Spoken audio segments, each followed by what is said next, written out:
তাহলে আমরা শিখলাম কি প্রত্যেকটা জোড়ার কাজ কি, প্রত্যেকটা জোড়ার নাম এবং কাজ কি কি এগুলো আমরা শিখলাম। ঠিক আছে, প্রথম জোড়ার কাজ, প্রথম জোড়ার কাজ কি? বাতাস চালু বাতাস বন্ধ, বাতাস চালু বাতাস বন্ধ, বাতাস চালু বাতাস বন্ধ। হামস সিফাতের হামসুন জাহরুন, হামসে কি বাতাস চালু থাকবে আর জাহারের মধ্যে বাতাস বন্ধ থাকবে। হামসার হরফ কয়টি? 10টি। হামসার হরফ কয়টি? 10টি। ফা হা সা হা শিন খ সাদ সিন কাফ, এগুলোকে একত্রে কি বলা হয়? ফাহাসাহু শাখসুন সাকাত, ফাহাসাহু শাখসুন সাকাত।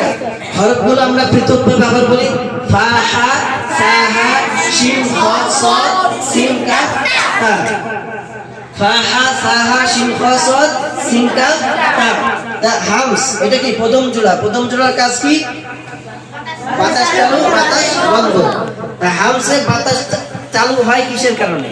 হামসে বাতাস চালু হয় কি কারণে? হাম সিফাতের একজন বলো তো, কে বলতে পারবে? দাঁড়াও, বলো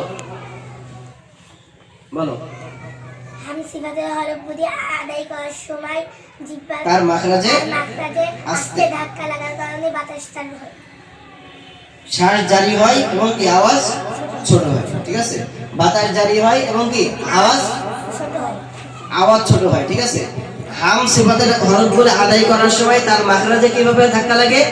আস্তে ধাক্কা লাগার কারণে কি হয়? শ্বাস জারি হয়ে যায়, অর্থাৎ বাতাস চালু হয় এবং কি আওয়াজ ছোট হয়। ঠিক আছে, যেমন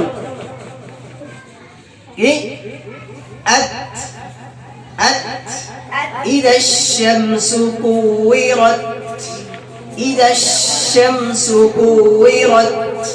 ঠিক আছে, তাহলে হাম সিফাতের হরফগুলি আদায় করার সময় তার মাখরাজে আস্তে ধাক্কা লাগার কারণে, আস্তে ধাক্কা লাগার কারণে কি হয়? বাতাস চালু হয়, বাতাস জারি হয় এবং কি আওয়াজ ছোট হয়। ঠিক আছে, হামসের হরফ কয়টি? 10টি। ফা হা সা হা শিন খ সাদ সিন কাফ তা। আর বাকি হরফগুলো কিসের? জাহারের। বাকি হরফগুলো কি? তাহলে হামসের 10টি হরফ ব্যতীত 10টি হরফ বাদ দিলে বাকি কয়টি হরফ থাকে? 19টি হরফ। এই 19টি হরফ কিসের হরফ? জাহারের হরফ। জাহারের পরিচয়টা আমরা শিখে নিই।